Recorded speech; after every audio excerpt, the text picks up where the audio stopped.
धूप से झुलसा हुआ राजस्थान का एक सुनसान इलाका, टूटी दीवारें, खामोश गलियां और हवा में घुली एक अजीब सी बेचैनी। यही है भानगढ़, एक ऐसा शहर जिसे इतिहास ने नहीं, डर ने जिंदा रखा है। साल था 16वीं सदी, जब अरावली की पहाड़ियों के बीच इस शहर की नींव रखी गई। चारों तरफ हरियाली, महलों की शान, बाजारों की रौनक और दूर तक फैली हुई एक समृद्ध नगरी, जहां हर सुबह जीवन की आवाजों से गूंज उठती थी। लेकिन इस खूबसूरत शहर के पीछे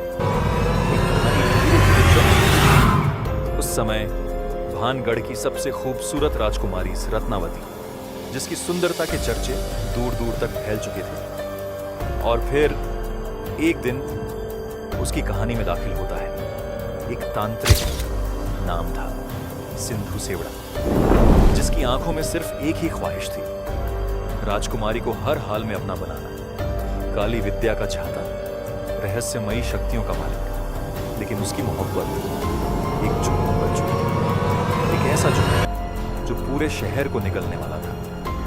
एक शाम जब राजकुमारी अपनी सहेलियों के साथ बाजार में इत्र खरीद रही थी, तभी उस तांत्रिक ने अपने जादू से उस इत्र को अभिशप्त कर दिया, ताकि जैसे ही राजकुमारी उसे लगाए वो उसके वश में आ जाए। लेकिन किस्मत को कुछ और ही मंजूर था। राजकुमारी को उसकी चाल का एहसास हो गया और बिना देर किए उस इत्र की शीशी को एक पत्थर पर फेंक दिया। और फिर जो हुआ उसने इतिहास बदल दिया। वो पत्थर अचानक हिलने लगा, जैसे उसमें कोई अजीब शक्ति समा गई, और अगले ही पल वो सीधे तांत्रिक की तरफ लुढ़क पड़ा। चीख, सन्नाटा और मौत।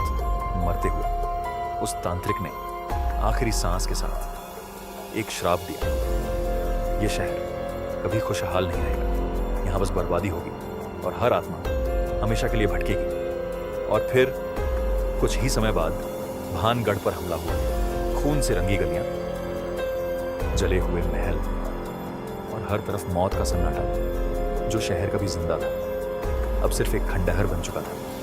लेकिन कहानी यहां खत्म नहीं होती। कहा जाता है सूरज ढलते ही इस शहर में कुछ बदल जाता है। हवा भारी हो जाती है और खामोशी चीखों में बदलने लगती है। कई लोगों ने दावा किया कि उन्होंने रात में वहां पर कदमों की आहट सुनी, टूटे महलों के अंदर रोशनी की झलक देखी और खाली गलियों में किसी के गुजरने का एहसास किया।